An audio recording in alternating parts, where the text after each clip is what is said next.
Alors pour commencer, je ne vais pas te remercier Axel pour ta plaidoirie, je vais remercier Plaid et Sec. Merci Plaid et Sec, merci de mettre sur la table avec cet événement un sujet aussi primordial et emblématique finalement des problématiques ordinaires de l'étudiant ESSEC. L'étudiant ESSEC, ce petit être impeccable fait d'incertitudes existentielles, cette créature faillible qui, par l'exercice rigoureux d'un scepticisme modéré, tente, tant bien que mal, de résoudre les grands conflits ontologiques d'une vie de campus à Cergy.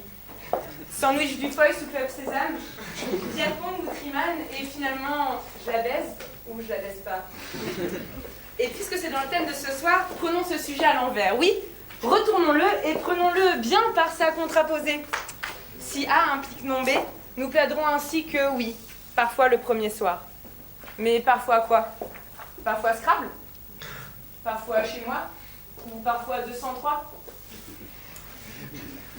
Et l'avantage avec ce sujet pour prouver que non, ça n'arrive pas qu'aux autres, c'est qu'il a le mérite d'épargner mon petit imaginaire, puisqu'on dispose à l'ESSEC d'un très beau vivier. Chaque soirée est une nouvelle croisade. Un départ au combat sous l'étendard de la chope. Les hommes fourbissent leurs armes. Et rares sont ceux qui reviendront victorieux au pays. La situation suivante est donc susceptible de tous nous concerner. Moi, toi, enfin, toi plus que toi quand même. Bref, nous appellerons nos personnages A et B pour faciliter l'identification. A intègre l'ESSEC en septembre 2013.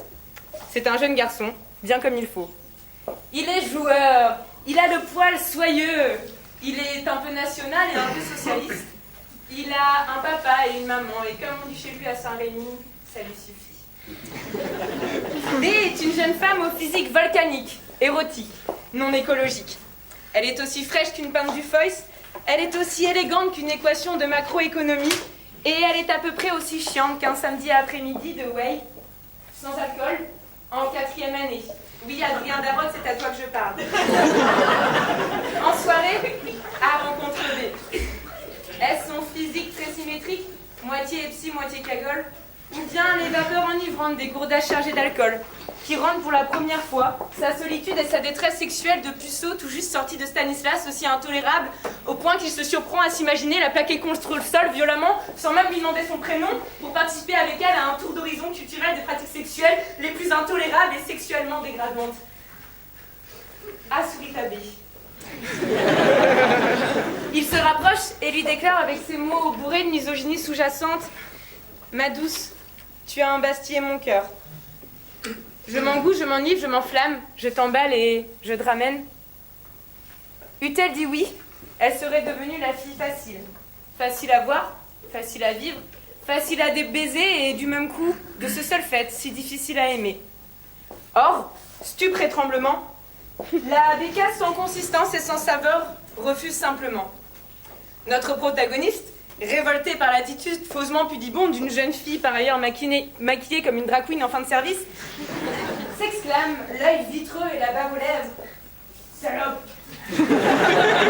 C'était mieux avant. Et oui, drôle de temps, drôle de mœurs. Et il était une époque où la gueuse n'était pas si difficile. Une époque où les puissants de France n'étaient pas exposés à l'opprobre populaire où s'être fait malencontreusement prendre la main dans le sac de croissants en compagnie d'une favorite de la cour.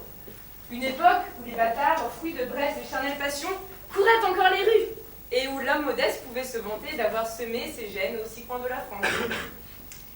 Il est d'ailleurs à cet égard temps de rétablir l'éclatante vérité des faits. Non, les fils de pute ne sont pas absents de l'histoire. Et quand je dis l'histoire avec un grand H, comme dans Haroche, ici présent. Ne dit-on d'ailleurs pas que les plus beaux chefs-d'œuvre sont nés du premier coup? Ou, si j'ose dire, du premier jet? Certains grands œuvres sont ainsi le résultat involontaire d'un plan cul isolé. La tournée de trop, en quelque sorte. La fameuse cartouche perdue. Citons par exemple Charles Martel, dommage collatéral d'une soirée open cubi au Palais de Bourgogne, dont le thème des stockages, on vide tout, avait porté certains en confusion. Citons d'autres illustres personnages ayant contribué à changer fondamentalement notre histoire européenne. Charles d'Angoulême, Léonard de Vinci, ou encore Jon Snow. Mais ça, soyons réalistes. Sans passion et réalisation charnelle, point d'amour. L'amour sans sexe, c'est graffiti sans lunettes 3D, c'est le salon de l'agriculture sans Jacques Chirac, c'est un match Play des sexes sans Charles Laroche.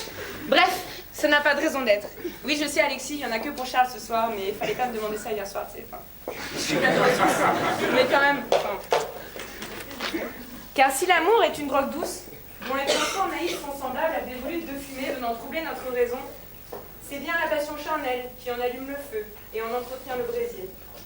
Chaque inclination naissante est une allumette anémique, craquée dans le noir, avec l'espoir peut-être que la braise deviendra fournaise, réchauffant nos mains d'enfants et éclairant un instant l'ombre de nos vies, de ces traînées d'étincelles.